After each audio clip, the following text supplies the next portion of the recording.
I am a huge Story of Seasons fan, so I really hope that the next Story of Seasons game is able to knock it out the park and show everybody who's boss. In today's video, I'm going to talk about how the Story of Seasons games can take features from different games, improve them, and implement them in great ways in the next Story of Seasons game. In case you didn't know, Marvelous is actually hard at work on not one, but two different Story of Seasons games. One of them is going to be a more traditional Story of Seasons game, and the other one is going to be a multiplayer game. Also, side note, in case you didn't know, there's actually 3 Story of Seasons games in development because there's another developer that's working on a Picross Story of Seasons spin-off. As you're watching today's video, please let me know in the comments down below what feature would you like to see in the next Story of Seasons game. Number 5, I really want to have more interactions with the NPCs.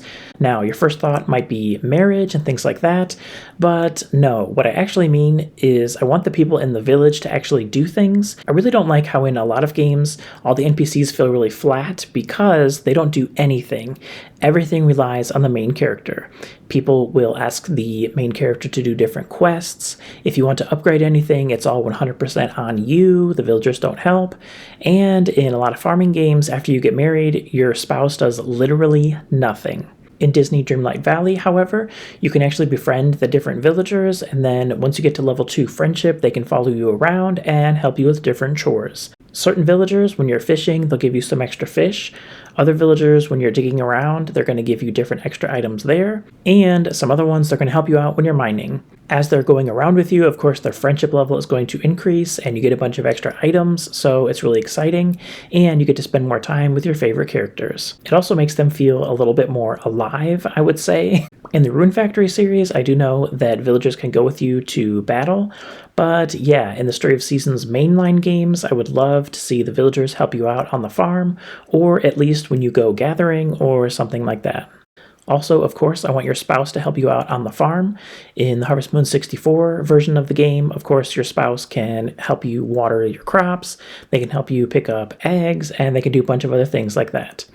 I think this is a little feature that a lot of fans really like, so I don't really understand why a lot of the more recent games have just taken this feature out. Number 4, critter or wild animal interactions. I personally would love to see more gameplay mechanics related to wild animals in the Story of Seasons games. So I was really excited in Pioneers of Olive because they announced that we were going to get a camera and then we could take pictures of the wild animals. Once I actually started playing the game, I was a little bit disappointed because that's pretty much the extent of it. You take a picture of a wild animal and then you can get a statue of it to put in the museum. And that's pretty much it. I really like how in Harvest Moon, The Winds of Anthos, you can tame animals and then raise them on your farm. In Disney Dreamlight Valley, after you feed an animal a few times, then it can follow you around. And you also have an encyclopedia where you can see all the different animals. Also, all the different types of animals, they all have different likes and dislikes. So yeah, it's exciting to go to a new area and then meet new animals. So in both Harvest Moon, The Winds of Anthos, and Disney Dreamlight Valley, it's really fun to go to a new area, meet the new critters and wild animals, and slowly start to tame them. However, in all of the Story of Seasons games that we got on the Nintendo Switch, they all pretty much lacked this feature.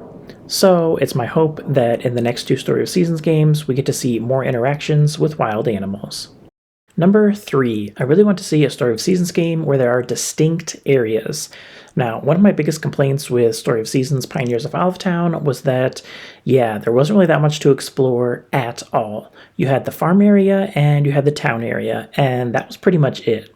You could also explore the mines, but that was really boring, and all the extra areas, yeah, they were all just empty and not very exciting at all. This is one thing that I like about Disney Dreamlight Valley, is that there are different biomes, and each biome has its own theme. For example, there's a place that's always winter, and then there's a place that's like a desert. Then there's also an area where you can go to the beach, and there's also areas that are kind of like a swamp and a forest and things like that. I really would love to see the next few Story of Seasons games have bigger maps and more areas to explore. Number 2, another thing that the next Story of Seasons game needs is slowly unlocking new villagers.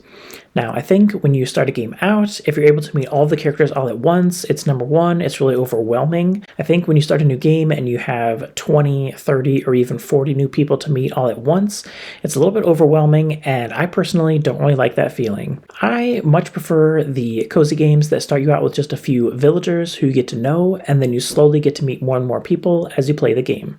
Now, some previous Harvest Moon games, they have done this, but yeah, all the recent Story of Seasons games, they haven't really done this. I think with content in games, it's much better if the game slowly opens up, you get to see more and more locations, you get to meet more and more characters as time goes on.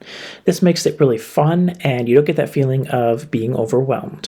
I hope that the next Story of Seasons game, you start out with maybe just 10 or so villagers who you know, and then as you start to revitalize the farm, maybe that makes more and more people want to move to your town. For me personally, I would love to see a game where new characters moving to the town is part of the gameplay mechanic. And my biggest hope for the next Story of Seasons game is that it has regular updates.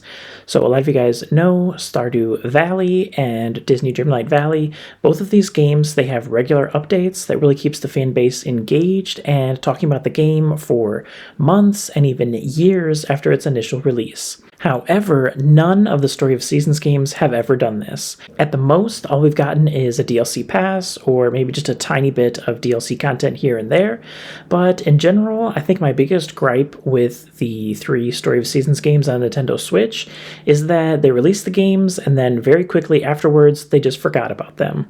I think that most of the recent Story of Seasons games, they were all quite good, but they never really got to that absolutely great category in my mind. Now, I am a huge Story of Seasons fan, and I really hope that the series gets better and better, but I think it's going to be really difficult for the Story of Seasons games to compete with the other games in the cozy genre if they don't do updates to their game.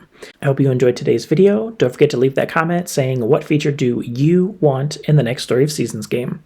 Don't forget to hit that like button, and I'll see you guys next time.